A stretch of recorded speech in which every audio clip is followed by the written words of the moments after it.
Hello, everybody. Welcome to Talk About Houses. I'm Todd. I'm Juana. Okay, we're going to have a discussion today about different words you have heard referred to real estate agents as.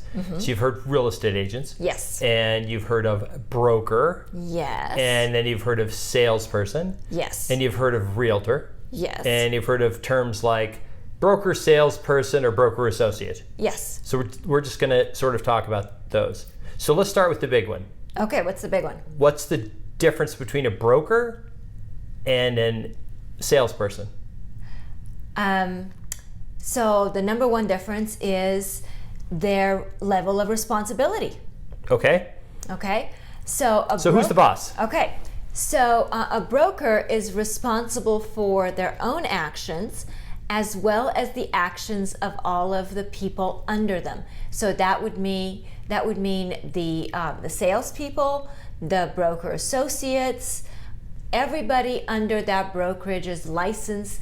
That broker is responsible for their actions. Okay, so the broker is sort of like the highest level of license you can get. Right. And actually, the broker is the only one that technically it's paid, right? Absolutely. So you have two agents, we'll just say. You have real estate salesperson one at a Banana Realty, and then you have a different one over at Papaya Realty. Okay? And they work the deal and they make the deal happen. But actually who gets paid are their brokers. Correct. The brokers get paid. Yes. Then the broker, we'll do a whole video on this, how the agents get paid.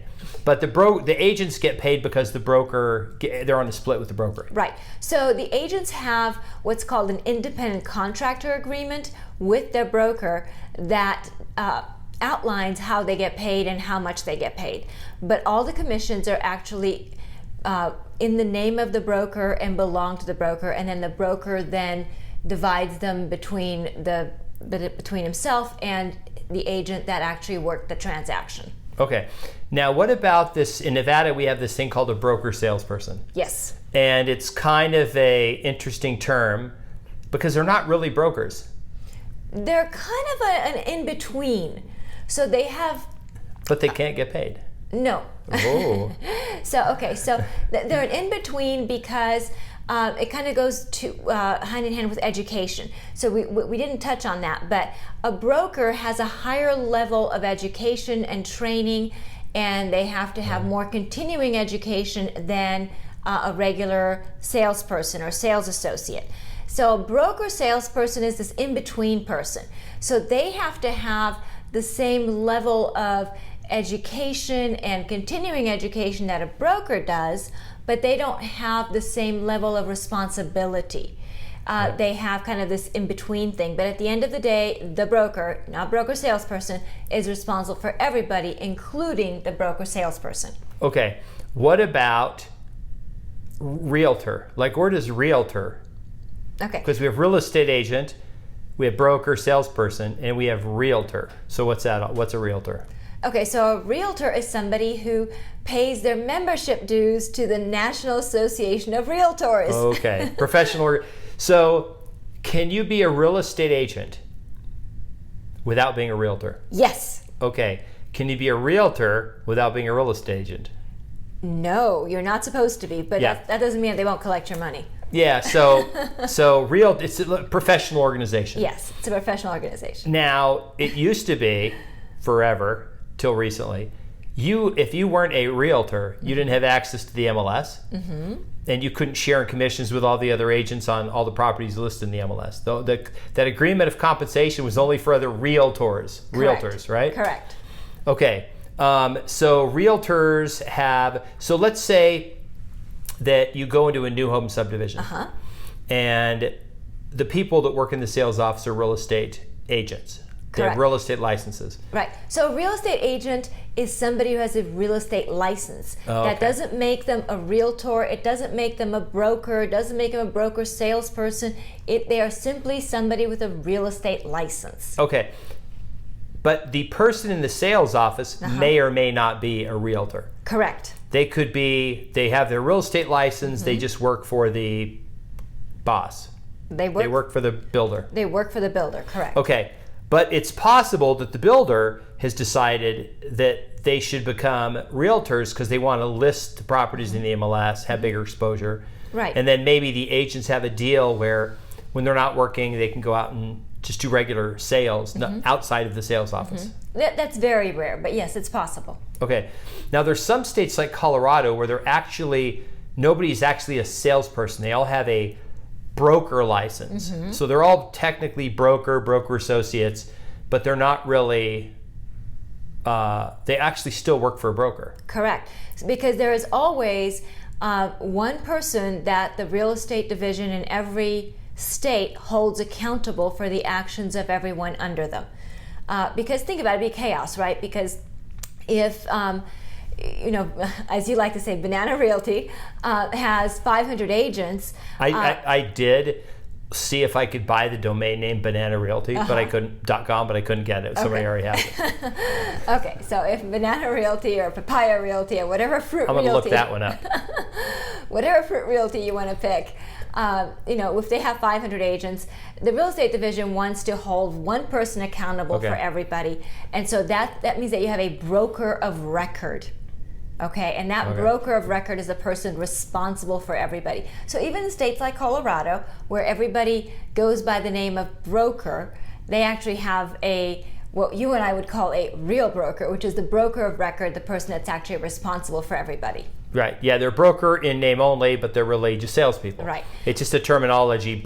They're calling everyone a broker. Right. But they're not really brokers. And honestly, I think that's very confusing to the public. I don't think that serves the public, but that's a video for another time. Do you think people get confused because when you say broker, at least maybe older people, boomers, they think of stockbroker. That's a good point. Because people have pretty much always used the term either realtor or real estate agent. Right. No one ever says, I'm going to meet my broker and look at a house. They usually say, that's true. Going to meet my agent, going to meet the realtor, the real estate agent. Right. Right. Right. I mean, do you think that's, the different levels of having a different level license, like broker salesperson, I see all the time. People have broker salesperson on their license, but they're really they're an agent at a company. Absolutely. They just happen to have met the educational requirements to get a broker salesperson license, but they work for, they don't own the company, they just one of the other people there. Right. So for example, in Nevada, brokers also have to submit to the state financials showing that they're financially capable of supporting an office and that sort of thing. So it is more complicated than just education and just responsibility. There are lots of different steps depending on the state. What are some advantages that a realtor, let's say, okay, here's an example. Let's say you're mad at your agent because they did something you didn't like. Okay. And you want to go complain. So there's probably a state real estate division you can go complain at. But maybe you think what they did was like pretty bad, and you want to complain to the board of realtors. What if they're not a realtor? Like, just say they work for Banana Realty, but Banana Realty is not a realtor company. It's just somebody who started a real estate company to do some random real estate, and they have a couple agents there, and one of them manages to go out and get a listing or do something, and they do something dumb, and they want to go complain to they call it the board. It's the Realtor Association. They want to go file an ethics complaint. What happens when the Realtor Association sees this ethics complaint? So the Realtor Association can only police, if you will, its members. So if this person is not a member of that association of realtors, there's nothing they can do about it. My general advice is if something doesn't go the way you think it should, your first stop should be with the broker. Because that's a good place for you to seek your initial conflict resolution. If that doesn't work out and they are a member of the Board of Realtors, then go with the Board of Realtors. And if they are not a member of the Board of Realtors or you don't get satisfaction there, then you up the ante and you go to the Real Estate Commission. Every state has one. And the Real Estate Commission is what puts the fear of God in everybody with a real estate license, because they are the ones who can take away our licenses. So these are very powerful governmental bodies. And we are very respectful of them. And we do want to play by the rules.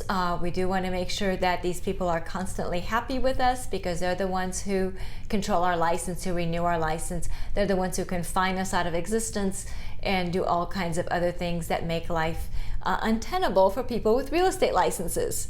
Okay, so something else so a lot of small real estate companies, the broker is also the owner of the company, meaning it's some person who started the company and they're the broker and they own it, and everyone works for them. The agents work for them, any staff, receptionists all work for them.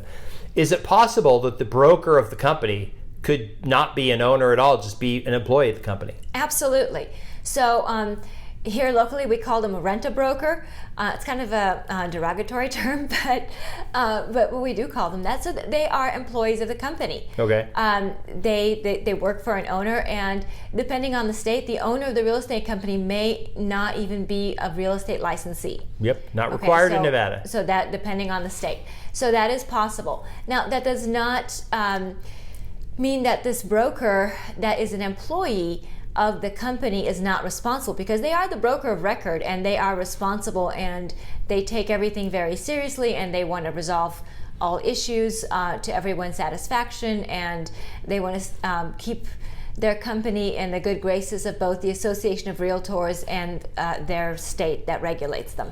Okay, so the most common rent-a-broker situation I've seen, there's a couple, but one is some tech company. Right.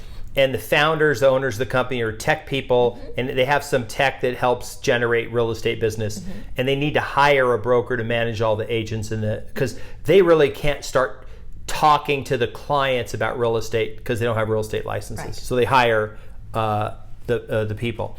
The other one is potentially somebody who started off is a real estate agent, became a broker, but then wanted to grow this really big company. Right. And so they're the owner of the company, and they're the figurehead of the company, but they don't really practice real estate anymore.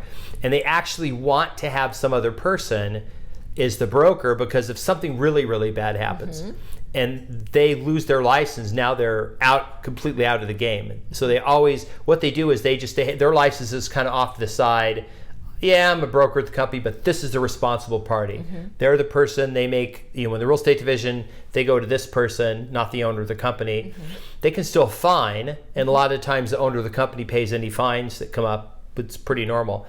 And that's the other one. Right. So it's the owner of the company just doesn't either know how to do it, doesn't want to do it, can't do it, and they let this other broker do it. Right. So be in charge of all the agents. Right. So sometimes the owner of the company simply doesn't want to do it because they do not want to jeopardize their license due to the actions of their agents. Okay.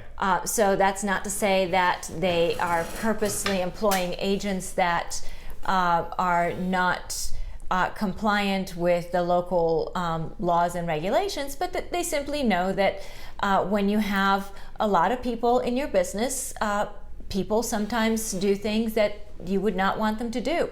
And they are protecting their own license by hiring a broker to be responsible for these agents. All right. Okay, so in general, a real estate licensee is anyone with any type of real estate license. Right. Broker, salesperson, whatever. Right. So this real estate license is issued by the state. So just because you have a real estate license in Nevada does not mean you have a real estate license in another state. It's not like a driver's license where you've got a driver's license in Nevada and you can drive in California. It doesn't work like that. Right. If you have a real estate license in Nevada, you can only practice real estate in Nevada.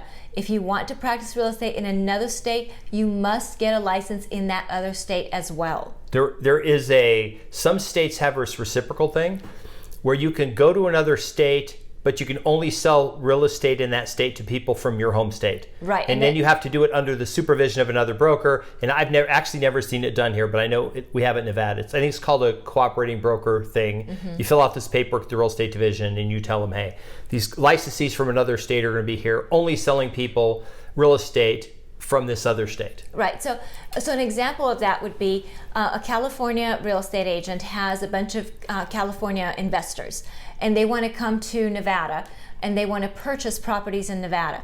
So the way it would work would be this California agent comes to Nevada, fills out the paperwork with a Nevada broker, that they will be working under the supervision of this Nevada broker only with these California investors. Yeah. So it's a very limited kind of scope. They can't actually, like someone who's from Nevada, they actually can't work with them at all. No. They can't work with them. Okay. Broker's the boss. Broker's the boss. And then basically all the other things you see, broker fill in the blank, or real estate salesperson, they all work for the broker. Correct. They're different levels, but they all work for the broker. Absolutely. They could all be realtors? Yes.